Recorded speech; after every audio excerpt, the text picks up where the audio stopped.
The wealthiest guys I have ever met look like they are doing nothing. Not resting nothing.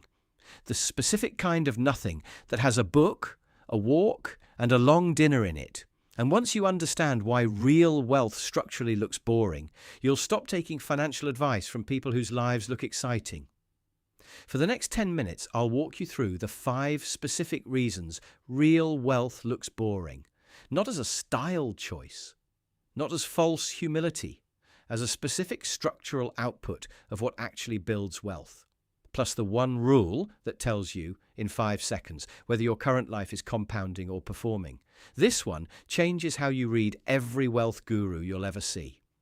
Start with the confusion, because it's the reason most young guys get this wrong. Our culture equates exciting with valuable. If it's exciting on a screen, it must be worth something. If it's boring, it must be worthless.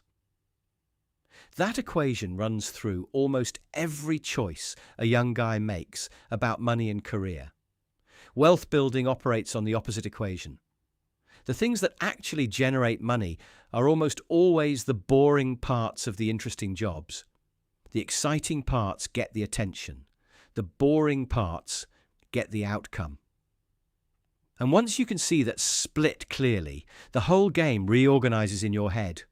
5 reasons wealth structurally looks boring, then one rule that pulls them all together.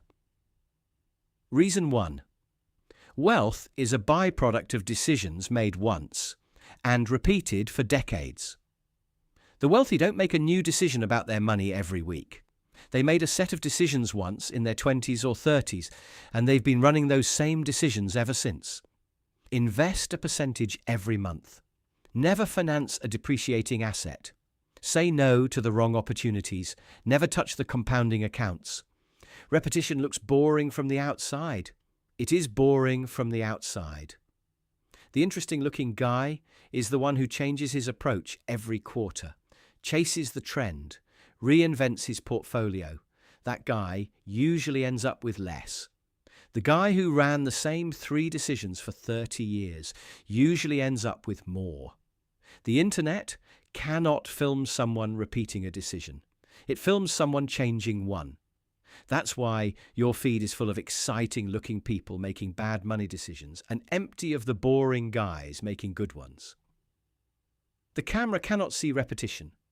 The bank account can. Reason 2. The interesting parts of interesting jobs are almost always unpaid. Every job that looks interesting from the outside has a specific structure. There are a few visible, exciting moments, and there are hundreds of invisible, boring hours that produce the money. A surgeon does a surgery, that's the interesting part, but most of the money is in the years of study, the paperwork, the follow-ups, the boring diagnostic conversations. A writer publishes a book.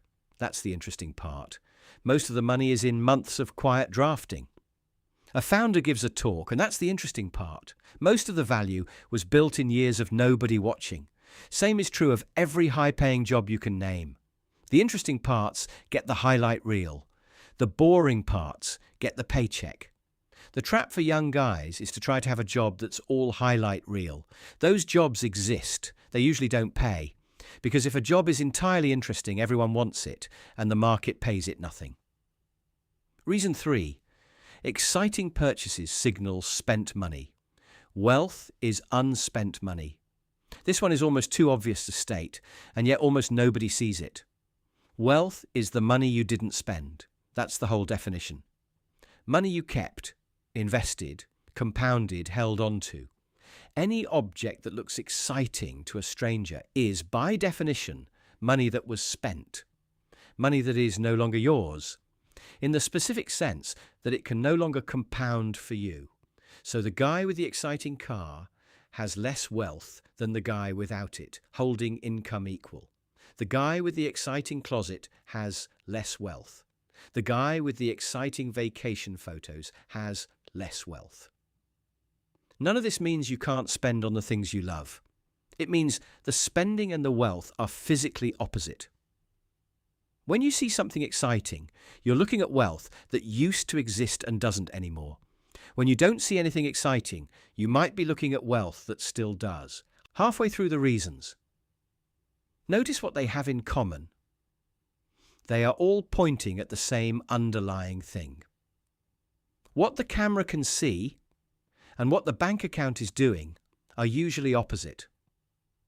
The camera is the wrong instrument for reading wealth. Once you stop trusting it, everything you thought you knew about who is winning quietly reorganizes. Reason 4, the wealthy pay for quiet. Quiet is expensive. Almost every young guy underestimates how much of what the wealthy buy is quiet. Not the loud stuff you can see, the quiet stuff you can't. Fewer meetings, fewer notifications, fewer people managing you, fewer decisions per day, longer stretches of uninterrupted attention, rooms without noise, days without a schedule. The wealthy will pay real money for those things. Personal assistants who filter their inputs, houses in places without traffic, schedules with buffer. The ability to say no to things a middle-class guy has to say yes to.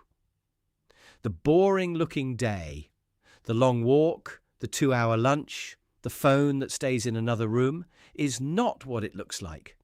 It is a specific product the wealthy person is buying. He is paying for the quiet, which the camera cannot see, which is another reason his life looks boring on your feed. Reason 5. Compound interest is the boringest math on earth. The mechanism that actually creates wealth over a lifetime is compound interest. Not a big win, not a great trade, not a clever move. The same small return, repeated for a very long time.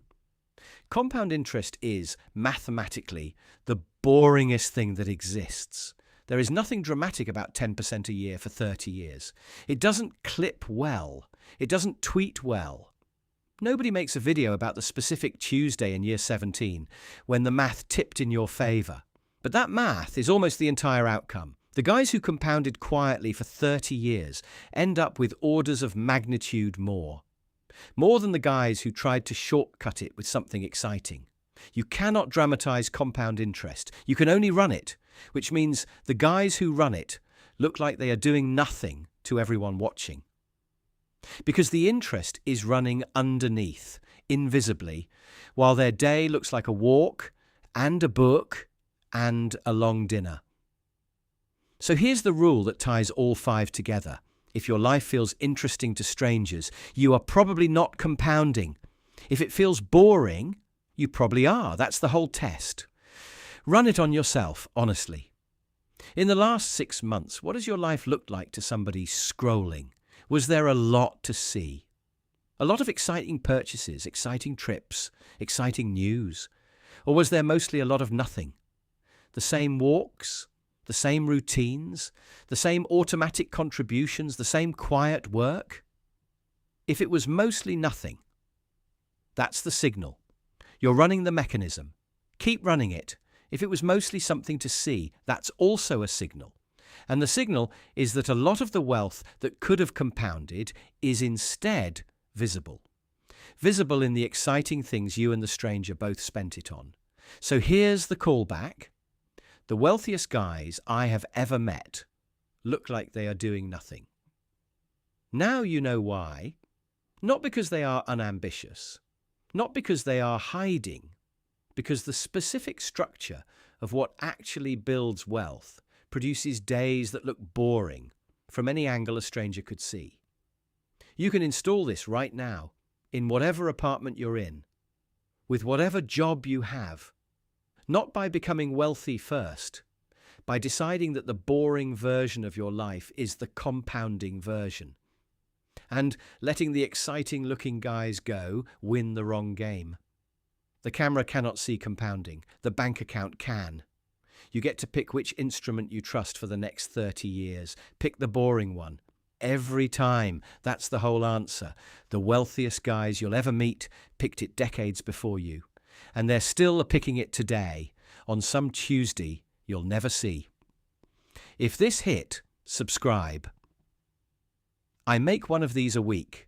Practical stuff about how money actually works. No hype, no shortcuts.